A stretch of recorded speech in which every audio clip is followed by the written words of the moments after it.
참 귀한 찬양 감사합니다.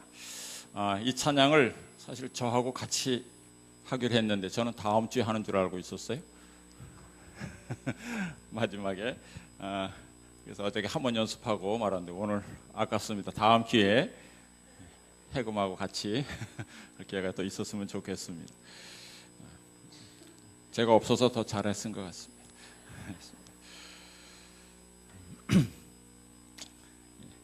오늘 저는 이 갈릴리 바다 위를 걸은 그 베드로의 믿음을 통해서 오늘 정말 이 폭풍이 이는 이 바다 같은 이 세상을 베드로가 바다 위를 걸은 것처럼 우리도 믿음으로 걸어보자라는 취지에서 오늘 말씀을 준비했습니다. 이제 곧 휴가철이 다가오죠. 많은 분들이 바다로 또 강으로 나갈 텐데 거기서도 주님의 은혜 가운데 안전하시기를 기원합니다. 신앙을 오래 한 사람도 때때로 주님의 말씀을 믿기 어려울 때가 있습니다. 그 이유는 키에르케고르가 이런 말을 했습니다. 믿기 어려운 것은 이해하기 어려워서가 아니라 순종하기 어려워서이다. 그랬습니다. 무슨 말씀인지 이해가 되시죠? 예수님이 하시는 말은 이해가 됩니다. 다 이해가 되는데 그 말씀을 순종하려니 어렵습니다. 그래서 믿기 어려운 것은 이해하기 어려워서가 아니라 순종하기 어렵기 때문이다. 예를 들어서 설명을 드리겠습니다. 어떤 장로님이 친구 집에 마실을 갔습니다. 너무 재밌게 놀다 보니 밤늦게까지 놀았습니다. 그리고 밤늦게 이제 집으로 돌아오는데 산을 넘어야 되는 길입니다. 그 산은 매우 험한 산입니다.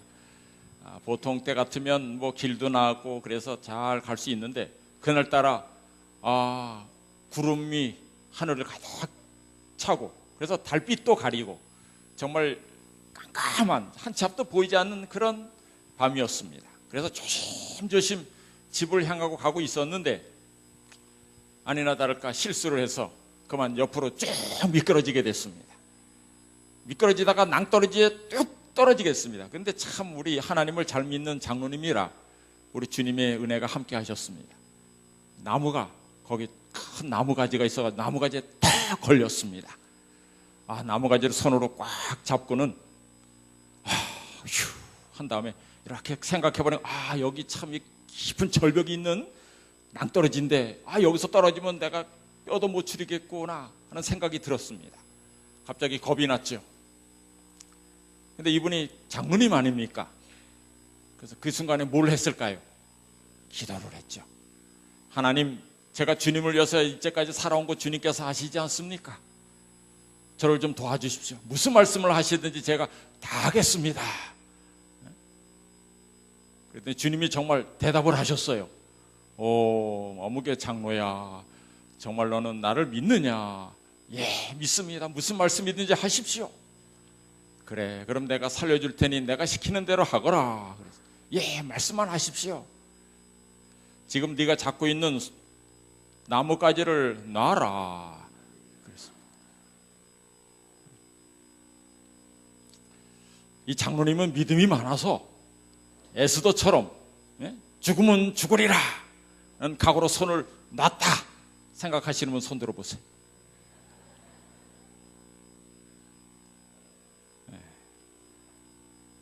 조금 있다가 이 장로님이 다시 크게 외쳤습니다. 하나님께가 아니라 사람에게. 누구 다른 사람 나 구해줄 사람 없어 소리 질렀습니다. 그 밤중에 거기에 아무도 없고 그래서 큰 신이 그 나무 가지로 올라가서 새벽이 올 때까지 덜덜덜 떨면서 거기를 버티고 있었습니다. 드디어 아침 해가 떠오르는데 이렇게 해가 쫙 떠오르는데 이렇게 얼마나 깊은가 어떻게 내려가야 되나 하고 밑을 쫙 내려다 보니 자기가 매달려 있던 그 나무 가지에서 1m도 안 되는 밑에 길이 있었습니다.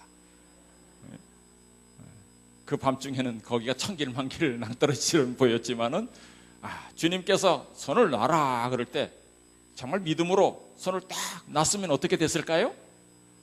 1초도 안 되는 순간은 하고 놀랬겠지만은 금세 내려와서 편안하게 지낼 수 있었을 것입니다. 많은 사람들은 자기 생각과 주님의 말씀이, 주님의 명령이 같을 때에만 순종하는 경향이 있습니다. 근데 자기 생각이, 내 생각에 이 주님의 말씀을 따르면 손해볼 것 같다 그러면 믿지 못하고 순종하지 않는 경향이 있다는 것입니다. 오늘 마태복음 14장에는 예수님께서 3번 정말 믿기 어려운 명령을 하셨습니다. 오늘 주님께서 하신 이 명령과 그것을 따르는 제자들을 통해서 오늘 믿음을 좀 이해하고자 하는 것입니다. 첫 번째 이야기가 바로 마태복음 14장 16절에 나오는 말씀입니다. 우리 방송반에서 마태복음 14장을 좀 올려주시면 고맙겠습니다. 마태복음 14장 16절입니다. 한번 같이 읽을까요? 시작. 예수께서 가라사대 갈 것 없다. 너희가 먹을 것을 주어라. 우리가 너무나 잘 아는 말씀이죠. 몇천 명을 먹일 때 사건입니까? 5천 명을 먹을 때 사건입니다. 저는 이 이야기를 읽으면서 이 이야기가 바로 시편 23편 그 목자의 시에 나오는 그 이야기의 그 시의 모습이구나 하는 생각을 하게 되었어요. 그렇죠? 여호와는 나의 목자시니 내게 부족함이 없으리로다. 그 다음에 그가 나를 푸른 초장에 누이시며 또 쉴만한 물가로 인도하시며 또 내 영혼을 소생시켜 주시는 바로 그 예수님께서 5천 명에게 말씀하시고 오병이어의 기적을 베푼 그 장소가 마태복음 14장 19절에는 보면 거기 잔디라 그랬어. 잔디 위에 앉게 하시니 그랬는데 마가복음 6장 39절에는 푸른 잔디라 그랬어요. 푸른 잔디. 근데 또 요한복음 6장 10절에는 거기가 잔디가 많더라 그랬습니다. 자, 이 세 가지 말씀을 종합해 보면 그것이 어떤 장소예요? 푸른 잔디가 아주 많은 그런 푸른 잔디가 많은 넓은 초원인 것을 알 수 있습니다. 그죠? 예수님께서 그런 사람들을 위해서 지친 사람들을 위해서 거기 푸른 초장을 만들어 놓으셨어요. 그리고 그 옆에는 또 갈릴리 바다가 있어요. 정말 쉴만한 물가로 인도하셔서 거기서 예수님께서 영혼을 살리는 말씀을 주시고 또 그들의 육신도 살리는 떡도 제공해 주셨다는 그 모습을 생각하면서 이게 바로 시편 23편의 모습이구나 하는 사건임을 제가 기억하게 되었습니다. 이제 잘 아는 말씀이니 제가 간단하게만 설명드립니다. 이제 늦은 저녁이 되었어요. 이제 제자들이 생각해 보니까 이 사람들이 그대로 있다가는 안 될 것 같아서 예수님께 말씀드리죠. 주님, 이 사람들을 보내요. 나가서 사 먹게 하소서. 이제 집에 가서 저녁 먹게 하소서 그랬어요. 그랬더니 예수님께서 무슨 말씀을 하셔요? 갈 것 없다. 그들이 그렇게 가게 할 것 없다 이거예요. 너희가 먹을 것을 주어라 그랬어요. 자, 예수님께서 이 하신 말씀을 이해를 못하겠습니까? 이해할 수 없는 말인가요? 너희가 먹을 것을 주라는 말이 어려운 말입니까? 쉬운 말입니까? 그 말 자체는 어려운 말이 아니에요. 그러나 그 말씀을 순종하기는 어렵죠. 그래서 예수님의 말씀을 믿기가 어려웠어요. 사실 거기에는 먹을 것도 없었고 상점이나 식당도 아마 문을 닫았을 것이고 혹 문을 열었다 하더라도 이 5천 명 어린아이들까지 합치면 한 1만 명, 어떤 분들은 2만 명 된다고 하지만 그 당시에 남자들 외에는 그렇게 많이 바깥에 나올 수 있는 그런 시대가 아니라 아마 한 1만 명 정도 됐을 거라 생각됩니다. 그 정도 사람들이 모인데 그 사람들을 먹일 돈도 없고, 그런데 어떻게 예수님께서는 이런 상황을 아시면서도 이렇게 너희가 먹을 것을 주라고 하는가? 좀 어이없었지만은 그러나 제자들이 그래도 찾았습니다. 그 중에 안드레가 열심히 찾았어요. 그랬더니 무엇을 발견하게 됩니까? 소년이 가진 떡 5개와 물고기 2마리를 발견하게 되고 이제 그것을 주님께 갖다 드렸더니 주님께서 기도하신 후에 축사하시고 나눠주게 하십니다. 그리고 제자들에게 나눠줬더니 제자들이 또 나눠서 주는데 많은 사람들이 이것을 다 받아 먹고도 몇 광주리가 남았더라? 12광주리가 남았더라. 정말 이 소년 한 사람만 도시락 싸왔을까? 그 생각을 제가 해봤어요. 아마 주님께 드린 도시락이 이 소년밖에 없었지 않았을까? 그 생각도 해봤어요. 혹 그 중에는 좀 잘 사는 사람이 좋은 떡, 보리떡이 아니라 좀 밀로 만든 정말 맛있는 빵과 혹 물고기가 아니라 고기도 있고 다 있었으면, 만약 그것을 드렸다면 거기 있는 사람들이 무슨 잔치를 했을까?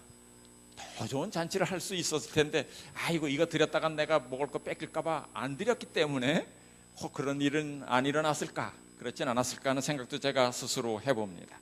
그 이야기 속에서 많은 교훈이 있어요. 제가 그것을 말씀드리는 것은 아니고, 한 가지만 말씀드리고 싶은 거는, 왜 12강주리를 떡을 거두라고 하셨을까? 그 이야기는 좀 말씀드리고 싶어요. 왜 거두라고 하셨죠? 우리에게 전략을 교육하기 위해서, 교훈하기 위해서 하셨다는 뜻도 있지만은, 사실 선지자는 더 깊은 의미를 저희들에게 주고 있어요. 그 떡을 먹었던 사람들이 집에 돌아갈 때 그 남은 거둔 떡들을 집에 가져가고 싶어 했다 그랬어요. 왜 가져가고 싶어 했을까요? 단순히 뭐 집에 있는 식구들을 그걸 먹이려고 그랬을까요? 그게 아니죠. 그 떡이 무슨 떡이라? 기적의 떡이잖아요. 그래서 그 떡을 가져가서 주면서 뭐라 그랬을까요? 이 떡이 무슨 떡인지 아나? 그러면서 어떤 소년이 갖고 있던 떡인데 예수라는 분이 이렇게 축도하니까 이 떡이 막 불어나가지고 5,000명, 전체 10,000명이나 되는 사람이 먹고도 남은 떡이야 이 떡이. 그러면서 자동적으로 어떻게 됐을, 뭐 했을까요? 전도하게 되었죠. 그래서 사실 우리가 전략해서 이 전략한 자금으로 전도 사업에 매진하라는 뜻도 있다고 선지자가 말하고 있습니다. 자, 오늘 그러나 제가 드리고 싶은 말씀은, 주님께서 너희가 먹을 것을 주라 하는 것이에요. 그런데 이 명령은 그 당시 제자들에게 하신 명령이 아니라 오늘날 우리를 향한 하나님의 명령이라는 것입니다. 시대의 소망 369쪽에 이렇게 말하고 있어요. 그리스도께서는 선지자를 통하여 우리에게 이렇게 분부하셨다. 줄인 자에게 내 식물을 나눠주며 괴로워하는 자의 마음을 만족케 하며 벗은 자를 보면 입히며 유리하는 빈민을 내 집에 드리라. 예수께서는 우리에게 너희는 온 천하에 다니며 만민에게 복음을 전파하라고 명령하셨다. 그러나 필요는 지대하게 큰데 비해 우리 수중에는 너무나 적은 재정밖에 없는 것을 볼 때 얼마나 자주 우리 마음은 무거워지고 믿음은 약해지는가. 5개의 보리떡과 2마리의 작은 물고기를 쳐다보던 안드레처럼 우리는 그것이 이 많은 사람에게 어떻게 되겠삼나이까 하고 부르짖는다. 우리는 종종 우리가 가진 것을 다 주기를 싫어하고 남을 위하여 쓰거나 쓰여지도록 하기를 꺼리고 망설일 때가 있다. 그러나 예수께서는 너희가 먹을 것을 주라고 우리에게 명령하셨다. 우리가 교회에서 우리 가정이 어려워요. 우리는 줄 게 없어요. 그런 말 하지 말라는 것입니다. 그 뒤에 귀한 약속의 말씀을 하시는데, 예수님의 이런 명령은 일종의 약속이다 그랬어요. 그리고 그 명령의 배후에는 해변에서 무리를 먹이신 것과 똑같은 능력이 있다. 우리가 믿기 어렵더라도, 순종하기 어렵더라도 이 말씀대로 우리가 어려운 이웃을 찾아가서 우리의 먹을 것을 나눠주면 그 당시 일어났던 기적이 오늘날 우리에게도 일어날 수 있다는 말씀인 것입니다. 사렙다 과부의 기적이 우리에게도 일어날 수 있다는 거예요. 정말 아들하고 자기가 마지막으로 먹고 죽으려고 했던 것을 엘리야에게 대접을 했더니, 마지막 것을 대접을 했더니 어떻게 됐어요? 3년 반 동안 그 기근 인술 동안에 그가 풍족히 먹을 수 있었던 것 아닙니까? 그러므로 우리는 믿는 사람으로서, 하나님의 능력을 믿는 사람으로서 오늘날 우리에게 명하시는 주님의 말씀에 순종하시게 되길 바랍니다. 순종함으로 기적을 체험하시게 되길 간절히 바랍니다. 두 번째, 우리 주님께서 하셨던 믿기 어려웠던, 순종하기 어려웠던 명령은 즉시 떠나라는 것이었습니다. 자, 마태복음 14장 22절입니다. 마태복음 14장 22절입니다. 예수께서 즉시 제자들을 재촉하사 자기가 무리를 보내는 동안에 배를 타고 앞서 건너편으로 가게 하시고 무리를 보내신 후에 기도하러 따로 산에 올라가시다. 저물매 거기 혼자 계시더니 배가 이미 육지에서 술이나 떠나서 바람이 거슬림으로 물결을 인하여 고난을 당하더라. 이제 저녁에 예수님께서 이제 오병이어로 5천 명을 먹이신 이후에 예수님께서는 갑자기 그 사람들을 막 보냈습니다. 왜 그랬을까요? 갑자기 그 사람들이 오병이어를 가지고 그렇게 수만 명이나 만 명이나 되는 사람들이 다 배불리 먹은 것을 보고는 예수님을 무엇으로 삼으려고 했어요? 예, 왕으로 삼으려 했어요. 예수님을 왕으로만 삼으면 뭐 하지 않아도 돼요? 예? 농사 짓지 않아도 돼.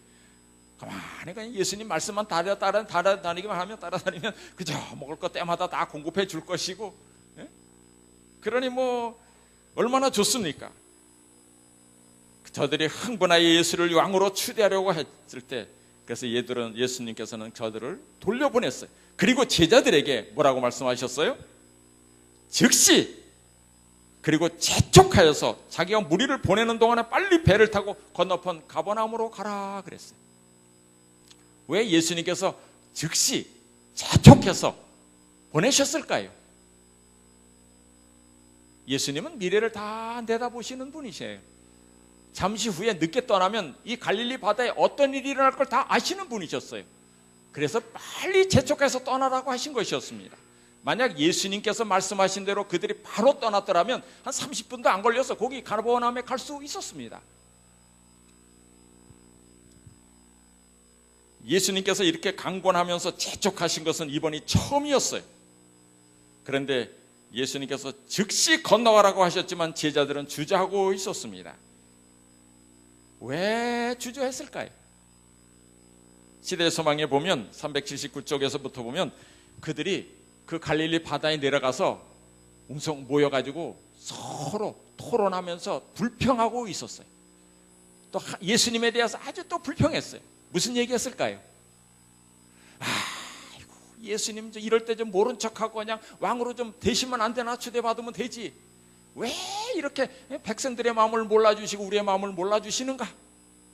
그리고 베드로한테도 그랬을까? 당신 뭐 수석제자라 그러면서 한마디 좀 하지. 예? 그걸 보고 가만히 있었냐고. 자기들이 예수님께서 즉시 떠나라 그래서 그냥 온 것에 대해서 아주 후회하고 있었다 그랬습니다. 그러면서 참을 수 없는 불만을 가지고 있었다. 그렇게 얘기하다 보니까 밤이 어두워졌어요. 한참 동안 얘기하고 있었어요. 너무 깜깜해진 것을 보고는 이제 그들이 빨리 떠나야겠다 생각해서 이제 떠난 것입니다. 거기에 베드로, 안드레 뭐 있고 또 요한과 야고보도 바로 고향 사람이 있기 때문에 이 밤에 이 갈릴리 바다가 어떤 일이 일어날지 잘 알기 때문에 이제 늦게 떠난 것입니다. 우리 교회 성경 주석에 만일 예수가 그들에게 가라고 명령했을 때 그들이 호수를 건너갔다면 아마도 폭풍을 피할 수 있었을 것이다. 그러나 그들은 마음이 완악하여 날이 거의 어두워질 때까지 출발을 지체했다. 그래서 그날 그야말로 밤새도록 사경이 될 때까지 뭐를 헤맸어요? 사경이 될 때까지 사경을 헤맸죠.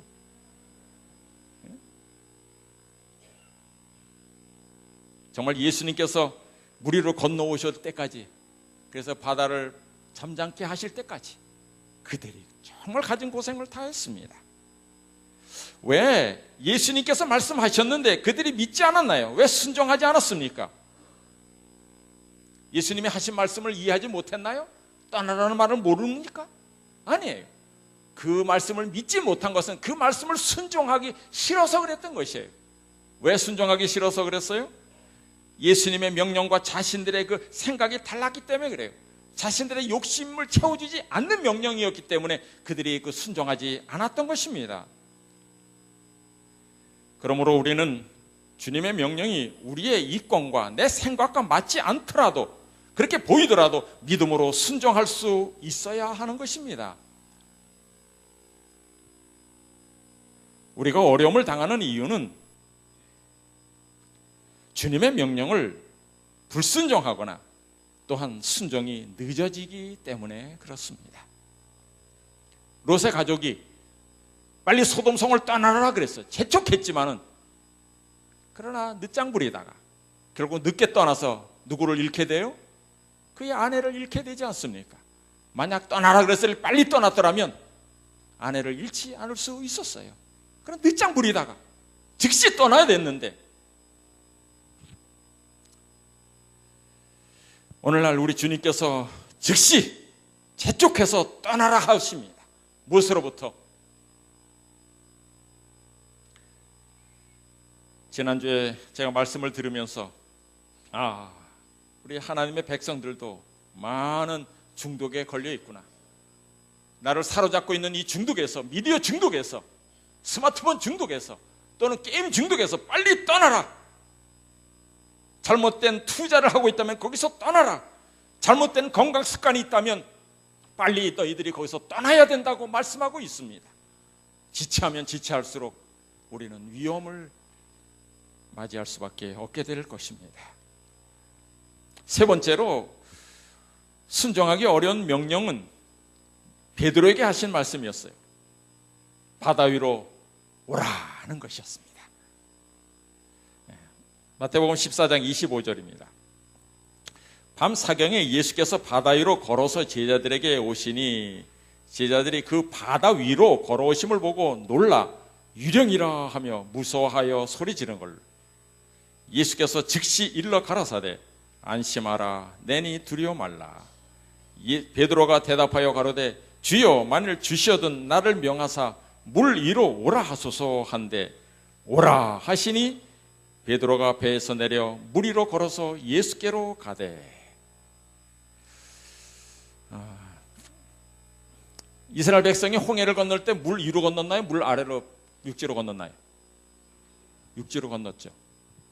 왜 육지로 건너게 하셨을까요? 물 위로는 못 건너게 했을까요? 그들에게는 그런 믿음이 없었어요. 베드로 같은 믿음이 없었기 때문에 만약 베드로 같은 물이 있으면 자 건너가라 그래서 물 위로 걸어갔을 거예요. 그러나 그렇게 하라 그럴 때 거기에 200만 명 중에 몇 사람이나 걸어갔겠습니까? 그래서 그렇게 명령 안 하시고 그들의 믿음만큼 땅을 마르게 한 다음에 길을 내서 걸어가게 하셨죠. 그러나 예수님께서는 굳이 제자들에게 올 때 그 바다를 마르게 해서 건너오실 필요가 없었어요. 왜요? 예수님은 물 위를 걸을 수 있는 능력이 있으시기 때문에, 만물을 당신의 발 아래 복종케 하시는 그런 능력이 있는 분이기 때문에 굳이 마르게 할 필요가 없어요. 그래서 물 위를 걸어오신 것입니다. 그 장면을 베드로가 봤습니다. 이제 가까이 오자 밤중에 오니까 사람들이, 이 제자들이 놀랐죠. 유령이다. 그럴 때 예수님께서 즉시 말씀하십니다. 내니 나다 두려워하지 마라. 이 나다라는 말 아시죠? 밤중에 아이들이 집에서, 시골집에서 아주 무서워서 덜덜덜 떨면서 엄마 아빠 언제 오시나 이렇게 하고 있는데 누가 똑똑 두들겨요. 그러면 누구세요? 근데 나다. 그러면 그렇게 반가하듯이 바로 그런 말이에요. 주님이 나다 두려워 말라. 예수님의 음성을 듣고 저들을 인해 예수님임을 알아차리죠. 근데 바로 여기서 볼 때 예수님, 마태복음 14장에 보면 즉시라는 말이 3번 나옵니다. 아까 처음에 읽었던 대로 즉시 떠나라 하는 말이 있었죠. 그죠? 그때 제자들은 즉시 떠났나요? 안 떠났나요? 안 떠났어요. 그러나 여기 베드로가 두려워서, 제자들이 두려워서 유령이다 할 때 예수님께서는 즉시 일러 가라사대 내니 두려워 말라 그랬어요. 또 조금 있다 그 뒤에 14장 30절에 보면 베드로가 이제 예수님께로 오다가 물에 빠져 들어가게 되잖아요. 예? 물속에 빠질 때 이렇게 살살살살 들어갑니까? 푹 들어갑니까? 근데 그의 믿음의 분량대로 빠져 들어가고 있었어요. 그죠? 이렇게 제자 보고 예수님 보고 설설설설 들어갈 때 베드로가 어떻게 했어? 주여 구원하소서 했더니 그때도 예수님께서 즉시 손을 내밀어. 거기도 즉시라는 말이 3번 나요. 여기 보면 사람들은 예수님의 말을 즉시 순종하지 않아요. 그런데 우리 하나님은 우리의 요청을 즉시 들어주시는 분임을 알 수가 있어요. 정말 고마우신 분 아닙니까? 구해주고 베드로를 즉시 손 내밀어서 구해준 다음에 배에 올라탄 다음에 그 다음에 얘기합니다. 왜 믿음이 없느냐 그렇게 해요. 거기다 놓고 왜 믿음이 없어? 믿음을 하면 일어나봐 올라와봐 막 그러지 않아요. 구할 때 즉시 구원해주고 그 다음에 나중에 훈계하시는 분이에요. 자, 근데 그 뒤에 얘기는 오늘 생략합니다. 하여튼 베드로가 주여 만일 주셔도 나를 명하사 무리로 오라 하소서. 이 무리로 오라는 게 중요해요.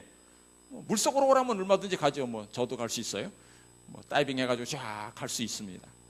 그러나 무리로 오라 하소서. 다시 말해서 걸어오게 해달라는 거 아닙니까? 그랬더니 예수님께서 뭐라 그랬어요? 오라 그랬어요. 그랬더니 여러분 자 상상해 보십시오. 베드로가 예수님의 말을 듣고 배에서 내려서 첨벙 바다 위로 뛰어내리는 장면을 한번 생각해 보십시오. 의심이 있었을까요? 불안감도 없었어요. 예? 아주 단순하게 어린아이처럼 믿음으로 그냥 무리를 탁 뛰어내려서 그리고 걸어갑니다.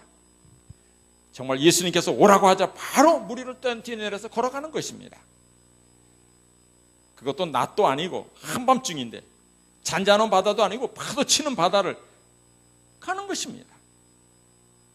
여러분 낮에도 바다는 깊은 바다는 무섭습니다. 그렇죠? 세계에서 제일 깊은 바다가 어디 있는지 아십니까? 10,000m가 넘는 바다가 있죠. 제일 깊은 11,000몇 미터 되는 바다가 바로 필리핀 서쪽에 있습니다. 필리핀 서쪽.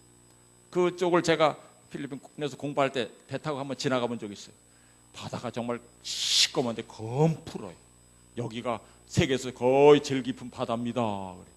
수영을 잘하는 저도 여기 뛰어내려서 수영하라 그러면 겁나서 못할 것 같아요. 뛰어내리면 꼭 밑에서 뭐가 확 와서 잡아당길 것 같아요.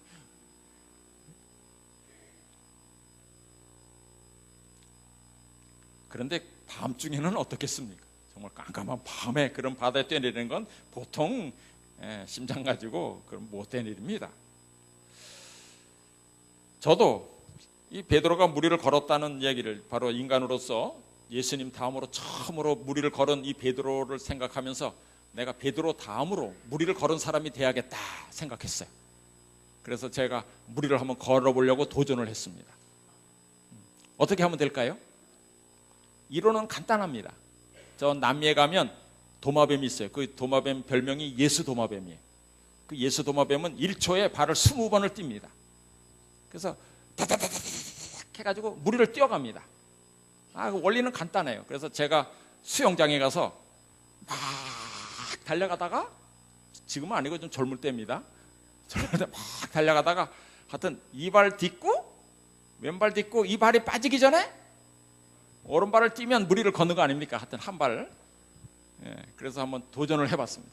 제가 달리기를 꽤 잘했습니다. 막 달려가다가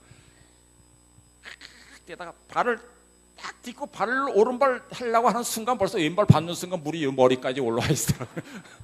그렇게 무리를 걷는 게 아님을 제가 알았습니다. 자, 근데 제가 이 생각을 해봤어요. 왜 베드로가 이렇게 엉뚱한 요청을 했는데도 예수님께서 꾸짖지 않고 넌 어떻게 사람인데도 그렇게 무리를 걸어오겠다 하느냐 그렇게 꾸짖지 않으셨어요. 허락하셨습니다. 왜 그랬을까? 후대에 이 말씀을 통해서 많은 교훈을 하기 위해서입니다. 우리가 그동안 많이 들었던 위급할 때 구하라는 그런 것도 있지만은 저는 오늘 무리를 거는 그 믿음을 통해서 무엇인가 교훈하려고 하지 않았을까? 이 베드로는 예수님으로 하여금 놀라운 일을 할 수 있도록 길을 제공하였다는 것이에요. 만약에 거기 빌립도 앉아 있고 그 육지 출신들 있잖아요. 그 바다 출신도 아니고 육지 빌립, 도마 이런 사람들 몇해한테 야 너희들도 와 베드로가 걸어오는 거 보고 너희들도 일로 오렴 하면 그들이 따라갔을까 안 따라갔을까요? 예 하고 갔을까요 안 갔을까요? 아이고 우리는 사양하겠습니다. 불러도 안 갔을 것입니다. 예수님의 그 부름에 오직 베드로만이 요구하였고 무리를 걸어보았어요. 예수님께서 모든 인간의 마음에 만족을 주시기 위하여 수천 가지의 길을 예비하고 계신데 오늘 이 시간부터 아마 예수님 오시는 그날까지 우리 성도들이 많은 믿음의 경험을 하게 되실 것입니다. 믿음 있는 사람을 통해서 예수님께서는 그 사람들을 사용하셔서 보통 이상의 일, 특별한 일을 하도록 하실 것입니다. 그러므로 어떤 위급한 일이 생기거나 어려운 일이 생길 때 나는 하나님의 자녀라는 생각으로 한번 믿음을 보여주시길 바랍니다. 예를 들어서 제 친구가 경험한 얘기를 말씀드릴게요. 뭐 이름은 되지 않고 조 목사라는 제 친구가 있습니다. 좀 친구지만 후배입니다. 그 친구가 이제 미국을 가고 있었는데 비행기를 타고 가고 있었습니다. 근데 미국에 거의 다 도착할 때 갑자기 기내 방송이 나왔답니다. 갑자기 이 기체 결함으로 위급하게 됐다고. 다들 안전벨트 단단히 매고 머리를 팍 숙이고 아주 준비하라는 것이에요. 그래서 사람들이 다 두려워서 아주 머리를 팍 숙이고 곧 죽게 되나 보다 하고 덜덜 떨고 있었어. 그때 이 조 목사도 머리를 숙이고 아주 덜 떨면서 아주 기도했겠죠. 하나님 도와주십시오 하고 기도했겠죠. 근데 기도 덕분인지 어떻게 그래도 이 비행기가 그래도 안착하게 되었어요. 착륙하게 되었어요. 딱 착륙하는 순간에 이 조 목사의 머릿속을 확 스치는 한 가지 생각이 있었답니다. 내가 왜 그 기회를 놓쳤을까 하는 거예요. 무슨 기회? 내가 목사인데 어떻게 다들 그렇게 죽는다고 위급하고 다 사람들이 두려워 떨 때 딱 일어나가지고 나는 제7일 안식일 예수재림교회 목사입니다. 마치 그 사도 바울이 그 로마로 호송하는 중에 많은 풍랑일 때 말이에요. 배 타던 사람들에게 뭐라 그랬어요? 안심하십시오. 주님께서 나로 인하여 여러분들을 한 사람도 다치지 않게 해주시겠다고 약속하셨습니다. 다 그렇게 바울처럼 얘기하면서 제가 기도하겠습니다. 여러분 기도합시다 하고 거기서 딱 기도했다면 사람들이 다 뭐라 그럴까? 제7일 안식일 예수재림교회 목사 때문에 우리가 이렇게 안전하게 내려왔다고 전도해야 되지 않았을까 이거예요. 그러다가 기도했는데도 떨어져서 폭삭 다 죽으면 뭐 그래도 할 수 없지 뭐 손해보는 거 있어요 없어요? 누가 뭐 저 사람 기도했는데도 저렇게 됐다 뭐 할 사람이 없잖아요.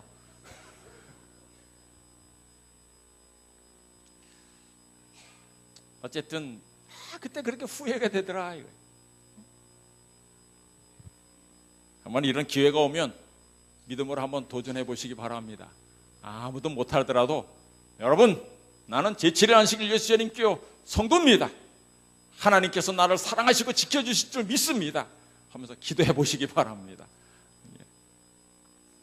그런 기회로 주님을 영광을 돌리고 또 전도도 할 수 있으면 좋겠습니다. 무리를 걸은 이 베드로를 통해서 주님께서 무슨 교훈을 주시기를 원할까? 사실 첫 번째 교훈은 이것입니다.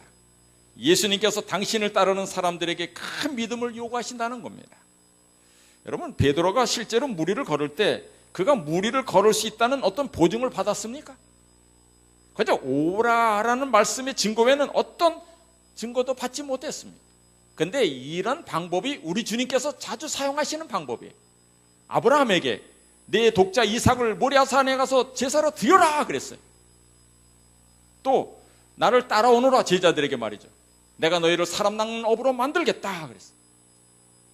이것이 그 사람들을 부른 말씀의 전부예요. 아브라함에게도 무엇을 원하시는지 알아차릴 수 있는 그런 내용이 없습니다. 내가 낳고자 하느냐? 38년 된 중풍병자에게도 일어나 네 자리를 들고 걸어가라. 5,000명을 먹일 때도 너희가 먹을 것을 주어라. 그게 명령만 하십니다. 어떤 표면적으로 보면 주님께서 당신을 따르는 사람들의 그 길을 쉽게 또 평탄하게 만들기 위해서 어떤 특별한 노력도 기울이지 않는 것처럼 보여요. 베드로에게 네가 오면 내가 무리를 걷게 해주겠다. 그리고 혹 물에 빠지면 내가 잡아주겠다. 이런 말씀 안 하셨어요. 아브라함에게 내가 이삭을 바치면 네가 찔러는 순간 내가 뭐 살려주겠다든지 아니면 죽이더라도 내가 다시 부활시켜 주겠다든지 그런 말씀 안 하셨어요. 안드레와 베드로 등 제자들에게 너희들이 나를 따라오면 내가 먹고 살만한 월급은 줄 테니 너희 가정이 먹고 살게 해줄 테니 나를 따라오라. 이런 말씀 안 하십니다. 그분은 의도적으로 거의 불가능한 믿음을 당신을 따르고자 하는 자들에게 요구하시는데, 이런 명령 때문에, 이런 명령을 받은 두 사람들은 두 가지 부류로 나타나게 됩니다. 첫째는 전적으로 헌신하고 굴복하는 사람들이 있고, 두 번째는 어떻게 그럴 수 있는가 하면서 주님을 떠나는 사람들이 있습니다. 여러분은 어떤 부류의 사람들이 되길 원하십니까? 물론 성경에는 약속이 포함된 명령들이 있습니다. 그 중에 대표적인 게 내 부모를 공경하라, 그리하면 너희 하나님 여호와가 내게 준 땅에서 내 생명이 길리라. 명령과 약속이 있죠. 또 온전한 11조를 드려라, 그러면 내가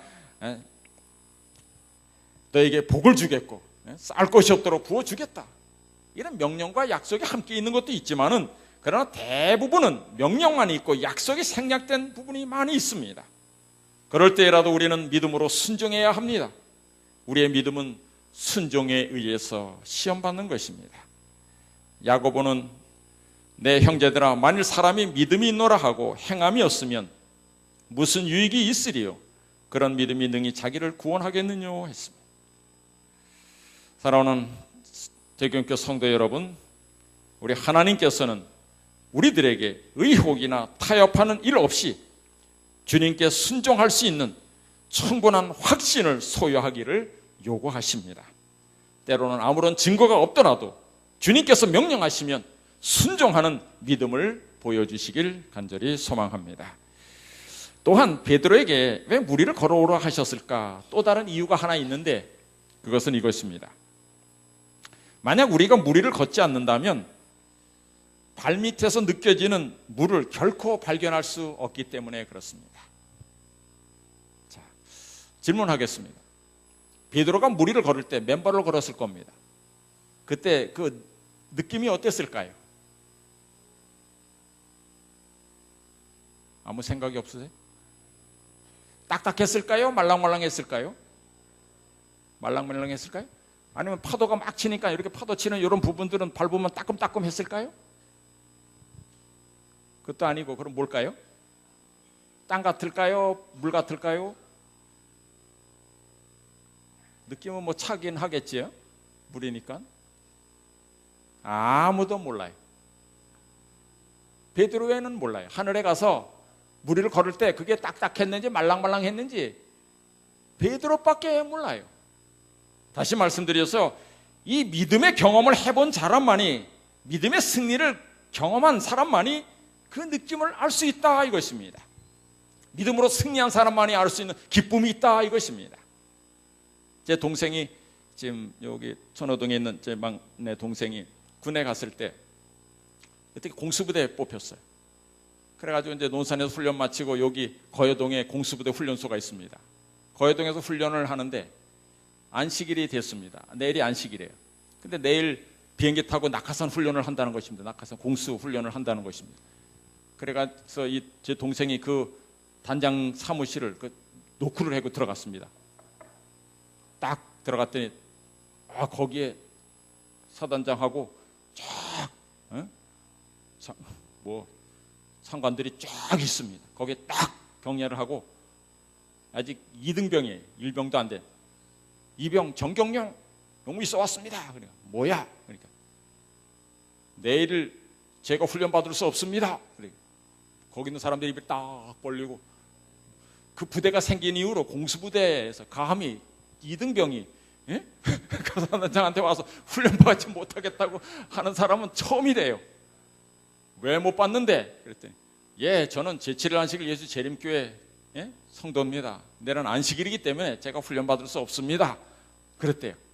그랬더니 하도 어이가 없으니까 나가 있어 그러더래요. 그래서 나왔어요. 근데 그 다음날 안식일이 되었어요. 그 연병장에 쫙 사람들이 몰렸는데, 오늘 비행기 못 탈 사람 앞으로 나와. 그랬더니 내 동생이 손 들고 나갔어요. 딱 나왔더니 또 한 사람이 나오더래.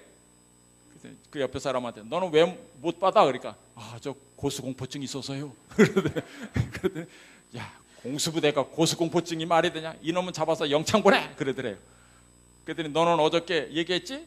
너는 작가 옆에 빠져 있어. 그러더라는 거예요. 그랬더니 저희 동생을 하도 어르고 달래고 하더래. 하여튼 이번 훈련만 잘 받고 안식일이라도 잘 받으면 내가 다 자대 간 다음에 내가 안식일을 잘 지키게 해줄 테니까 제발 좀 훈련 받아라 그러더래. 근데 저도 곤란합니다. 못하겠습니다. 그러니까 저희 아버님을 불렀어요.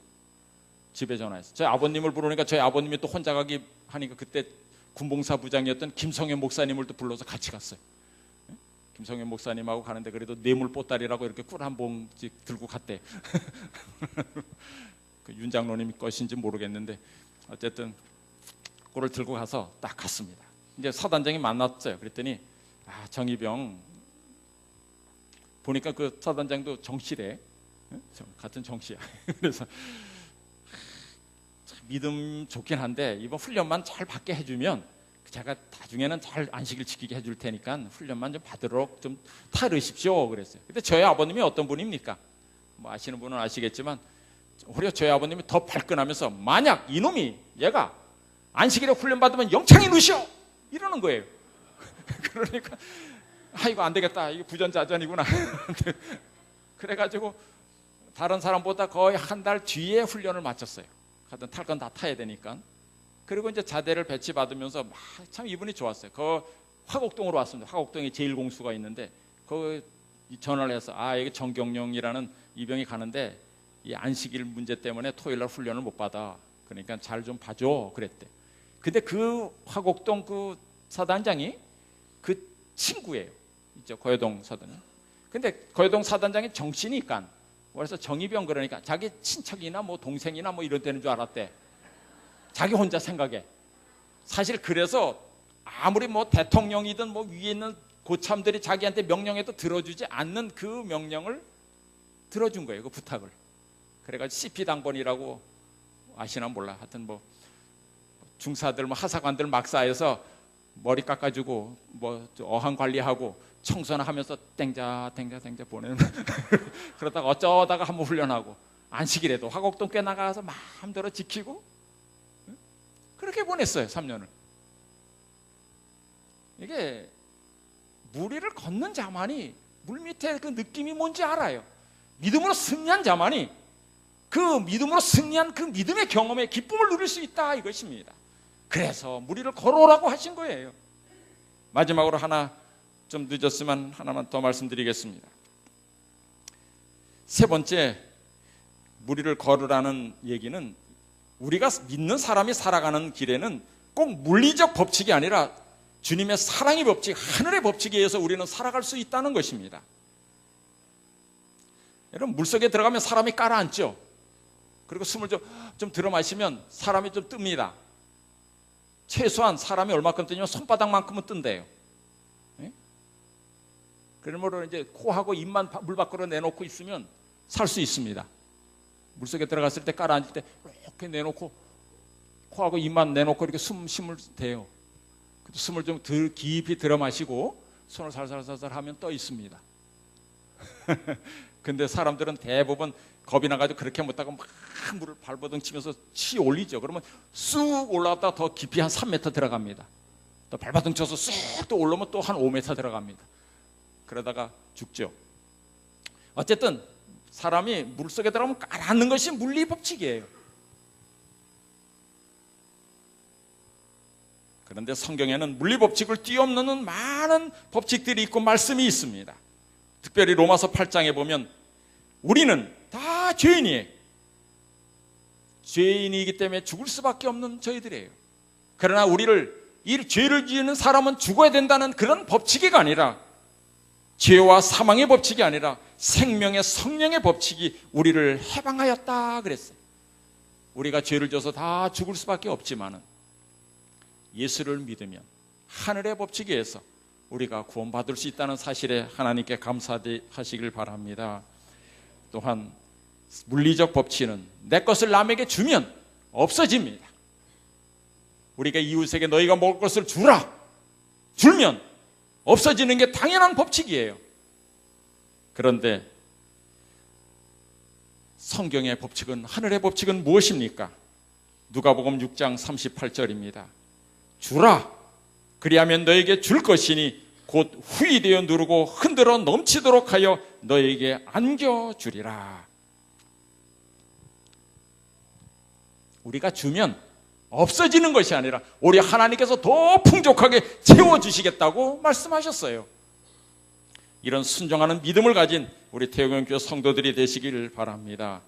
믿기 어려운 것은 이해하기 어려서가 아니라 순종하기 어려서임을 우리가 알게 되었죠. 부자 관원은 예수님의 말씀을 알았지만은 그러나 순종하기 어려서 떠나감으로 구원을 잃었고, 나아만은 비록 체면이 있어서 순종하기 어려웠지만은 7번 가서 목욕함으로 그가 구원을 얻었어요. 동일한 주님의 이해하지 못하게 어려운 명령이었지만은 한 사람은 구원받고 한 사람은 멸망받았어요. 우리 모두는 순종하는 사람이 되어서 정말 후일에도 구원받고 이 땅에서도 복을 받고 정말 귀한 믿음의 체험을 하는 우리 성도들 되시길 간절히 축원합니다.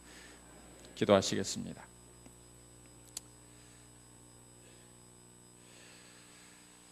하늘에 계신 저희들의 아버지, 오늘 저희들에게 주신 아버지의 명령은 우리들이 다 알고 이해하고 있습니다. 그런데도 아직까지 저희들이 온전히 순종하지 못함으로 주님께서 바라는 수준에 이르지 못함을 주님이 긍휼히 여겨 주시옵소서. 베드로의 믿음을 통해서 주님의 명령이 때로 우리가 순종하기 어렵더라도 믿음으로 걸을 수 있는, 나아갈 수 있는 그런 믿음의 소유자들이 다 될 수 있도록 도와주옵소서. 이번 기회에 저희들이 이웃을 위해서 봉사라고 배우고 있습니다. 참으로 우리 어려운 이웃을 도울 수 있는 도움으로 주님도 증거하고 우리도 주님의 은혜를 체험하는 그런 저희 태교원 모든 성도들이 될 수 있도록 인도하여 주시기를 예수님의 이름으로 간절히 기도하옵나이다.